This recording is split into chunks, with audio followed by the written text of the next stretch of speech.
Hello, this is Nathan Newberry. I'm the author of the upcoming book, Going Pro, and I also have a podcast, The Nathan Newberry Show.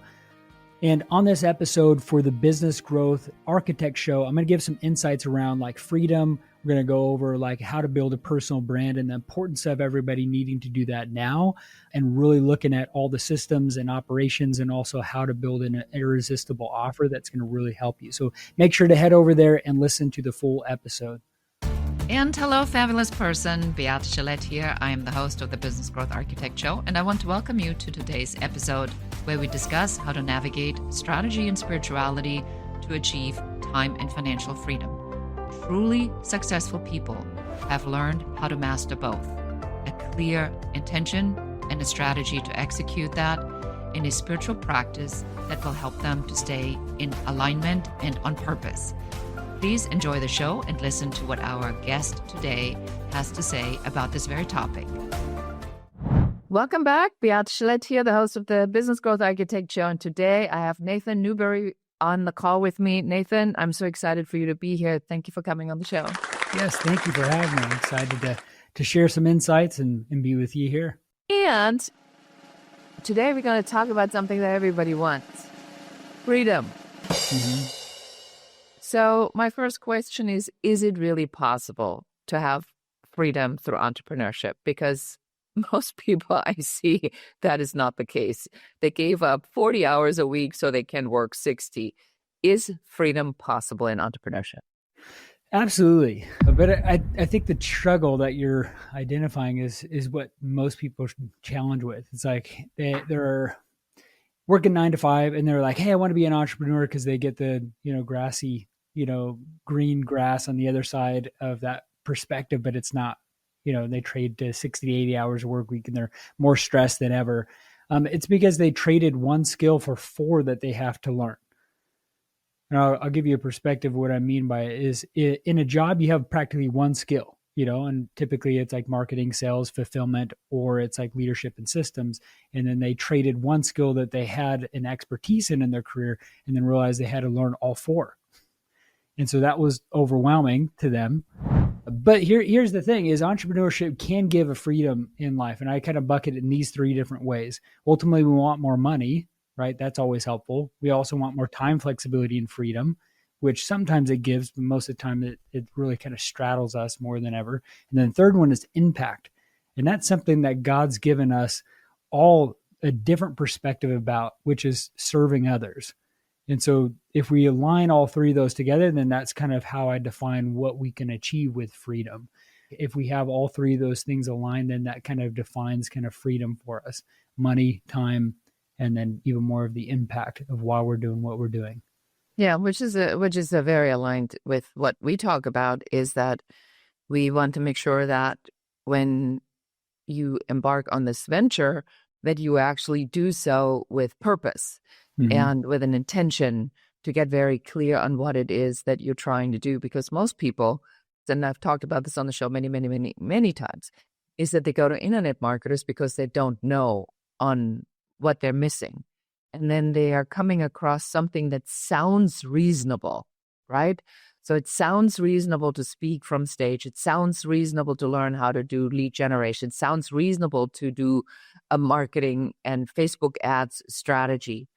But they end up for these things, they're finding out that these things don't work. What is it that they're doing wrong that you tell them to not do, or what should they be doing instead? I think they're trying to go to an offer with a bad product is really what it comes down to me. They want to help people, but it's not with the key thing that they need, right? Like how many times do people type into Google, like, help me find a mindset coach, like nobody does, right? With a client of mine, I'll give you an example. She helps people with burnout, but people don't know that they're burned out. So like, how can you help someone? It's only until they're after they're burned out that they want to leave their career or their job or everything because they're burned out. But this is really where you have to like create an offer that's beforehand with something else that's really dialed in. And in the industry, coaching and everything is trying to find health, wealth, and relationships. If you can help people with those 3 key industry billion-dollar things, and then also help them with mindset, also help them with depression, also help them with fitness or whatever. It then it kind of encapsulates the offer that they're looking for overall. I've seen people spend tens of thousands of dollars on lead generation, but their offer is crap. So it's like it's hard to go to a market with that. I think that is a big challenge for most. And the online gurus these days, they don't address that before going forward. And that's really where when I coach clients, it's like we have to get all of that dialed in before you even know what content to create, before you could create systems, your website copy, run ads, everything has to be dialed in with your offer. And if we're not clear on that, we don't move forward until we are. Yeah, and we talked about some examples. I want to give some examples so people really understand, our audience knows what we're talking about. So one of the things is I spend a fair amount of time now on Substack. That's my new addiction. And what I find is a lot of people that have figured something out and now they want to teach other people what you said, become a coach and help other people to overcome what they've overcome. So one person says they're a boundary coach. And I look at it and go like, there's not a chance in hell that somebody who needs to set boundaries will know that they need to set boundaries. They think that other people are taking advantage of. What are some of the things that you see that are very, very common? I think, people get stuck in the weeds, right? They've heard something or found something or defined something they think is clever, but it's not what the market needs, right? And so they could create an amazing website. They could create a bunch of copy, create a bunch of content, but then it drives to nowhere. So I'll give you an example. Like I was a pastor for years, and then I got into marketing, and then I did that for 9 years, and then sold my company, and then I got into high ticket sales in the information space, and I did really well at that. I managed sales teams where we're doing millions a month, and that's just because I cared for people. I mean, what a thought, I did well at that because I cared for people. And then I came back to the market here and just try to build my personal brand, helping people get clarity on like, hey, here's how we get consistency on leads. And then here's also how we really kind of build a sales team and media team and everything like this. But my point is with all this is I've built hundreds of websites. Okay. And if I built a website or I was working with them to build a website, if there's no marketing engine behind that website, nobody's visiting the website. The goal was never the website. The goal was leads and revenue from it. And so whatever person's offer it is, if they don't have a marketing engine behind it, nobody knows about them. They have no eyeballs on their content. They have no eyeballs on their offer. And so the driving factor is you have to stand out with your clear call to action of an offer that's really tangible with the outcome that they want to receive. The whole thing is someone needs to actually have a transformation with you, right? I'll give you one too. It's like you can get 6-pack abs in 90 days, right? That's in theory, but if I'm 500 pounds, there's no way I'm going to be able to get 6-pack abs in 90 days. So I think there needs to be a clarity point of like what someone can do and create with the outcome in mind. Can someone really say, hey, if I worked with you and you're 500 pounds, we got to be on the same page. I can help you get there, but it's going to be a lot longer than 90 days. And the other part about it is people are not taking action. They want it in theory, but it's the same thing with everything. It's like people know what to do to get healthy. They just choose not to. We know we should read books. We know we should exercise and do walking and eating healthy. We just choose not to. And so I think people know more than they need to, but sometimes what they get from a coach is accountability. And that's what they really need to be true to what they want. And people pay a lot of money for that because they need that accountability from someone, not AI, not a bot. They need that human connection and community. And so I think that's what coaches are offering now is more of a community of like-minded people as well as the accountability part. That's what I'm hearing you say is first you figure out what it is and then we can build it. But the community of saying, I want to be connected. But to your point, I want to dive into this a little bit further now. The clarity of the message. Well, I mean, I'm just starting. I'm putting my shingle out. I'm just testing things. I don't even know if it's working. How do I even figure out how to articulate this message? What makes me so special? Now I'm having self-esteem issues. I've never done this before. I have no idea if it works, if it doesn't work. How do I get my head around what is it that I am? Yeah. Who am I? Yeah. Yeah, I have this diagram. It's like a Venn diagram, and there's 3 wheels that align and overlap. Ultimately, what we want is purpose, right? And it comes from the helping of others. That's the impact part of that freedom part we want. And so we draw significance and fulfillment with the service of others, right? And so in these 3 Venn diagram, you have your experience and you have your skills. And then there's other things that you're passionate about. And when you have all those things aligned, then you have your kind of more direct purpose in that fulfillment. So what I ask all the time with clients that come in with an offer, and then we have to change the whole thing, is we have to really kind of align, like, what do you, when you go to a party or you have someone you talk to, what do you talk about that you could just, you walk away from that experience that was life-giving, that was fun, and you were just talking about a certain topic all the time. And sometimes we go down a rabbit hole with a client and they're like, oh, I have this experience to help my kid with autism and this, that, and the other. And they're like, can you talk about that? Do you like that? No, like, it's just hard. I don't necessarily like talking about, okay, let's shift gears. What is it that you like talking about? Well, I talk about leadership or communication or other things. Like, okay, now we got something. And you kind of just keep on going down that rabbit hole. What about that do you like? And then we talk about what's the transformation that you could help walk someone through with your experience and with your skill. And before you know it, we kind of surface a really good direction with what they can go and sell to go to market. And then we look at what this would be like, your point A, point B, like what are they struggling with? What would be the outcomes that they would achieve by working with you?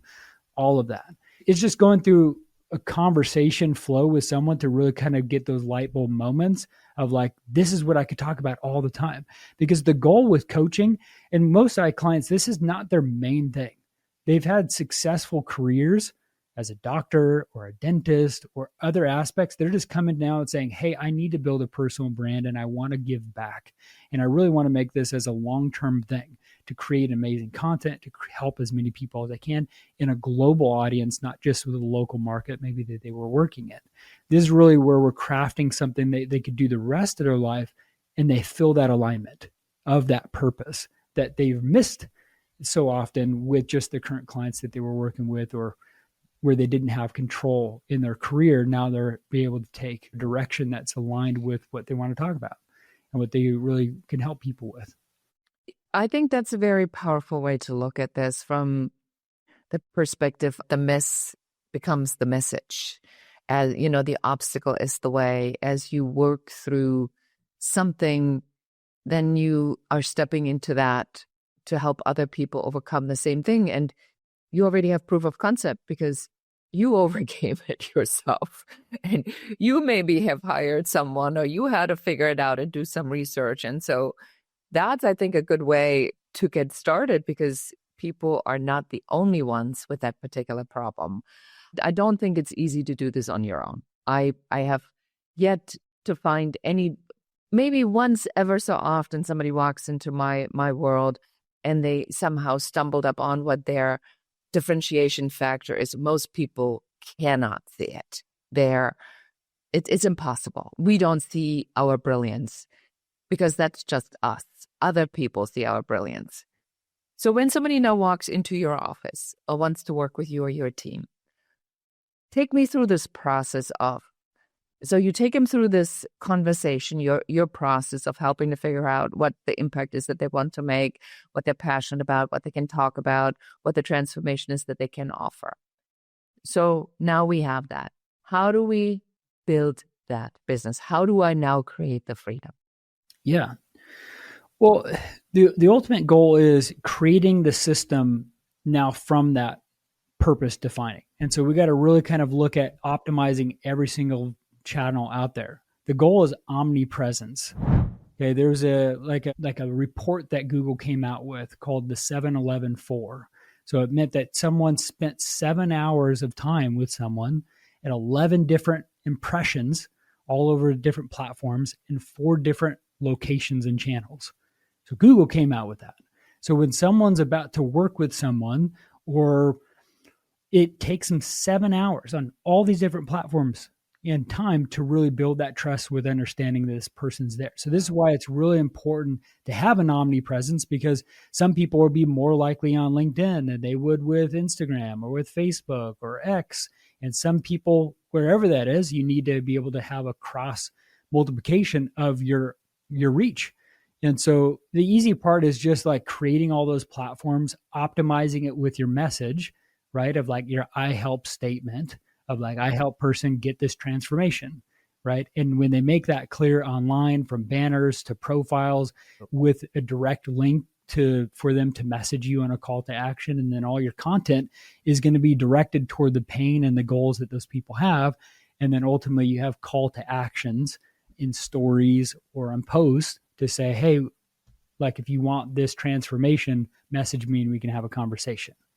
Like for me, I'm primarily on Instagram and on YouTube. Those are the 2 platforms. I cross post everywhere, but those are my 2 lanes, because Instagram has the best communication platform and YouTube has the best algorithm with reach for long form.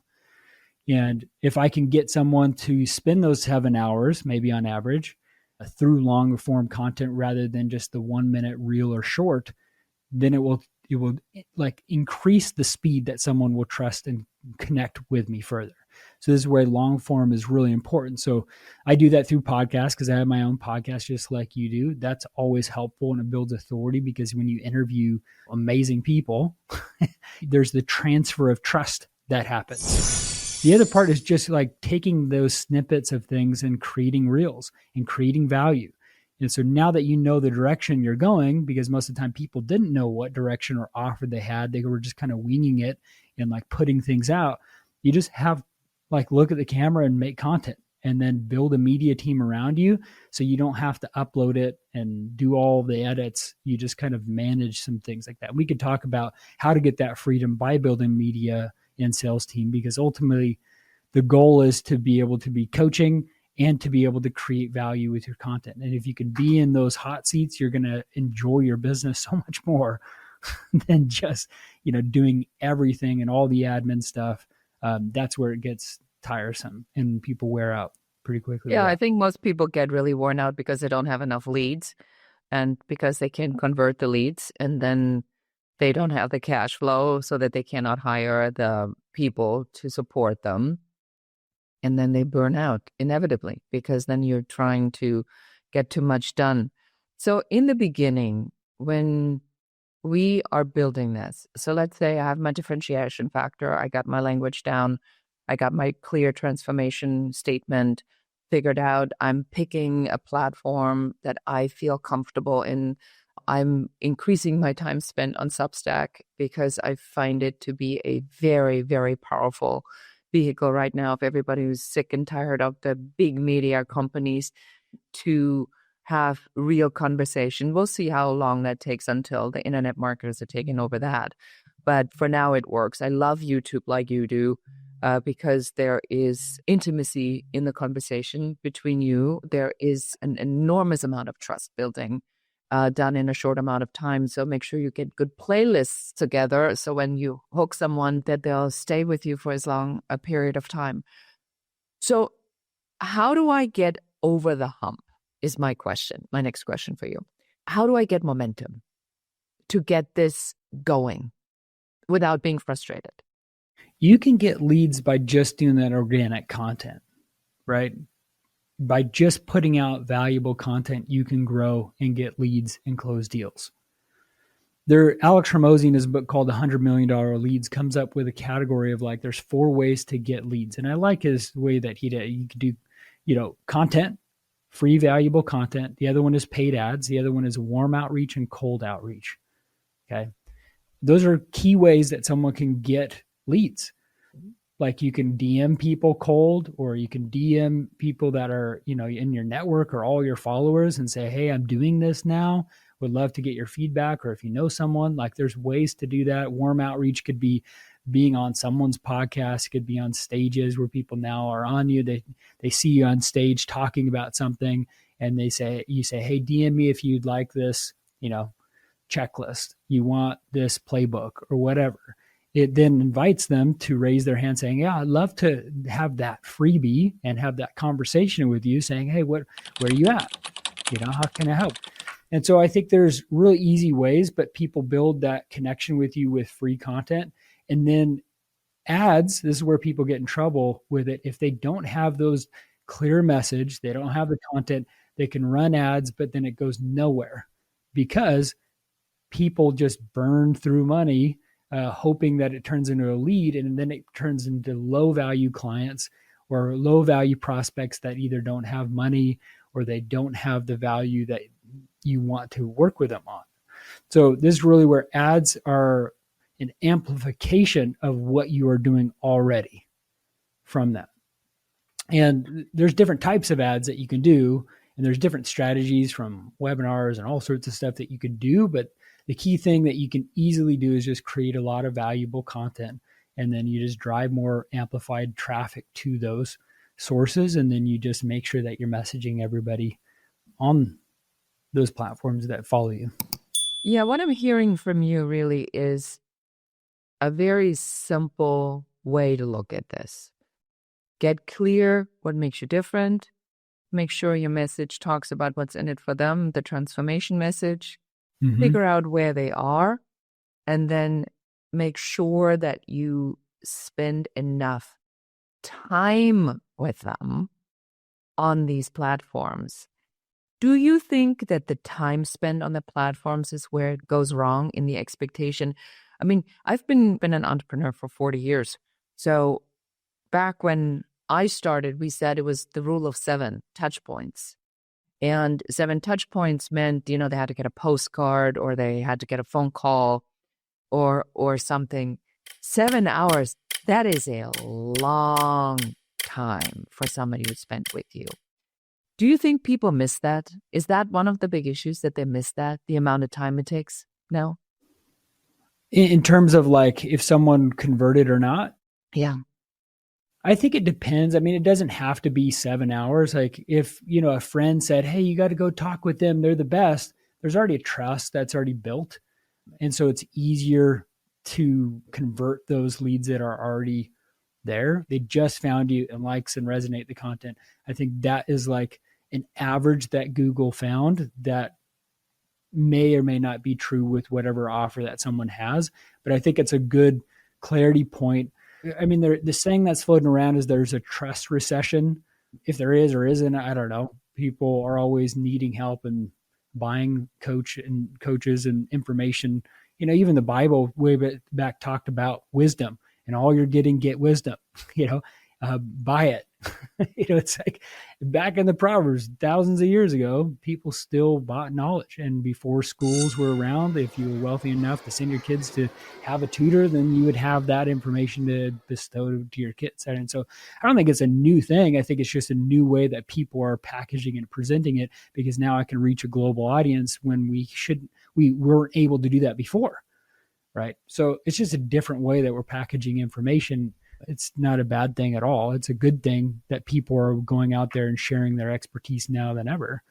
But people connect with people for certain reasons more than others, right? Here's something that I realized. One of my mentors got a chance to spend time with Richard Branson one-on-one on one of his islands, in Necker Island. And they get a chance to ask Richard Branson, hey, what's the most important thing that, someone needs to know and do when they're first starting out a business, or to really kind of prioritize? And he said branding was the big thing. Now, when you look at Richard Branson, for instance, he has over 400 different companies, right? But the interesting thing is many of them weren't ones that he necessarily started. It was companies that came to him saying, hey, I love the brand, and I'd love to build a spinoff of it. Really, he's franchised the name because he did so well with the branding. And so what I want to really help the listeners here understand is building your personal brand, whatever you do. If you're switching careers or offers, whatever, your personal brand is something you'll carry for the rest of your life. And you need to prioritize building it by adding value to the market. And so doing that even before you have your clear offering or even presenting something is really good in the market, just to continue to grow that reach. And so that when you get to market, you're going to be able to really be able to stand out, and people will see you and know you with whatever that is. And so it's really important to build one and then just be consistent with it. And that's where most people lack the discipline in. It's like, if I go exercise because I need at one time a week compared to, 15 to 30 minutes each day, what outcome is it? The biggest challenge that all of us do is we overcomplicate the simple. Oh man, 100%. Yeah. And I also think that from the personal brand, what I've learned, you also go through reiterations of your brand. As you are progressing and as you are evolving with your own personal belief system, so does your brand. And you'll adjust that. And the example that I use, when I was in my 30s, the brand and how I show up as the face of the brand is very different than now 30 years later, because the longevity of the brand, and I want to be really honest here. When was the last time you saw the photo of a 6-year-old woman as a brand leading image? That's very difficult in the space that I'm in. So the message has to become more important, which is why we choose the growth architect, because that is a timeless brand. And then as I evolved more into understanding that powerful and purpose-driven businesses come from you really truly being connected to your why, which is exactly what you said, that spirituality has to be connected to strategy. Otherwise, what's the point? I mean, I'm not interested in anything else. So in your opinion, how important is it that you believe what you say?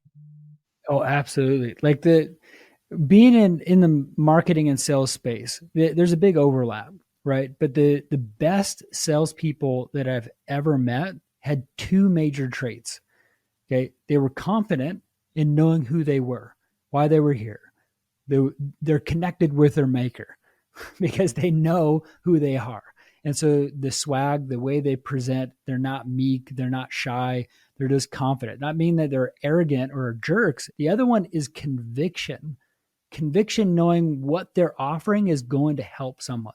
I don't need to know anything about sales, but if I am just passionate about knowing that whatever solution or product is going to help that person, and they can see it and they bleed it in essence from that person, that's going to resonate with people, and they're going to feel that passion. They're going to see that sincerity, and that's going to come across with selling people.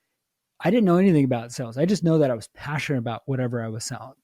And I did really well at that. Just the difference between me going to 40, 60% close was me understanding how to communicate in a way that is helping them. And so I think conviction is a key part about authenticity with someone's message and their offering. And if you don't feel that, like the alignment, then don't do it. I always say our job is to get people to the intersection of a yes or a no. Not to stay in the intersection, but to decide on a yes or a no. And either way, it's a decision, and we've done our job. Of course, we prefer them to say yes, but there's no judgment. And you have to be that convinced that you feel good about on whether or not that person you just talked to knows this is right for them or knows this is not right for them, either ever or not now. And that's okay. Mm-hmm. Yeah. And helping them process that is a big thing. Is really, it has to be alignment with that. But leveraging AI to create content is a big one. And then AI to build teams, to hire right, and then look at the infrastructure of what you need and how you can help someone with building those systems around it can align, giving you everybody's that freedom so that they can build a personal brand where they only have to coach if they want, and then build an amazing content that allows them to have that flexibility and freedom that someone wants. Yeah. And let's just spend another minute on that, because that's what you do. You help people not just to flush this out, but then also have AI-powered systems. Do you want to just outline that for us so that our audience know when it's a good time for them to contact you? Yeah. So, I mean, AI is a big thing. Everybody needs to be on it. If you haven't made that your default browser, you need to do it. You need to, make sure AI is a big component because we're not going to escape it. I know people have put some feet in the ground saying, I'm not going to do it, or they saying they're completely doing it and they're extreme in it. I think there's a balance with it because AI right at the moment could probably get you 90% of the way with helping you create content, but they need to be authentic to you and your story. So you could train AI with your voice and your style that gets you 90% of the way. And so that's what I help my clients with, is helping them do that so they can build a media team to have that and build playbooks and KPIs and checklists to make it where they're streamlining everything from setup to crushing it, right? Many times people they try to think they need to build a course before they have clients. And I always say, hey, get 5 to 10 clients first that you're doing one-on-one work with. And then you'll actually know from there what to actually design to help them get that transformation quicker. And so if someone's looking to build a personal brand, they need to get clear on the offering. And then from there, then we can build out the systems, the funnels, the strategies behind everything. But it's first to that message, creating consistent content, and then really kind of aligning other funnels and ways to amplify that using leverage of AI and then systems and then ultimately teams to help run those systems. That's going to be the best. Yeah. I actually think that what we talked about today is so timely, especially with what we're seeing in the market right now, with people being very concerned about autonomy over their own destiny. And more people, either being laid off or by choice, will look into how to create this destiny for themselves. Mm-hmm. And to talk about the reality of the first step to say, make sure you got that nailed and what that thing is. And then, we'll tell them where to go to talk to you once they, get a little bit more clarity what that might be to help you build these follow-up systems utilizing AI, which I agree with you is absolutely critical. Nathan, where would we send people to connect with you? Yeah, if someone wants to have a whole checklist breakdown of like what it takes to build a personal brand, they can message me on Instagram. I'd be fine helping just give them that full checklist and playbook. So if they find me on Instagram and just message me like workshop, I can send that to them and really kind of give them the breakdown of everything there. But everywhere that someone's looking online, they can find me. But Instagram is probably the best one. Nathan Newberry Official. Type me in there and you'll find me. Excellent. Yes. And I like the clarity of the one call to action. Keep it really simple so they can find you. Nathan, it's been amazing to have you on the show. Thank you so much for having spent the time with us and taken us through some of these really critical, essential steps to be successful. Yeah. Thank you for having me. Hopefully this helped a lot. Thank you. No, it did for sure. And that's it for us today. Thank you so much for listening to or watching this episode of the Business Growth Architect Show. If you or anybody you know wants to build a business or has struggled with getting this business the clarity it requires to land with the right clients, please send them a link to this episode. We'd appreciate it. And with that, I say goodbye. So appreciate you being here. Thank you so much for listening to the entire episode. Please subscribe to the podcast, give us a 5-star review, a comment, and share this episode with one more person so that you can help us help more people. Thank you again. Until next time. Goodbye.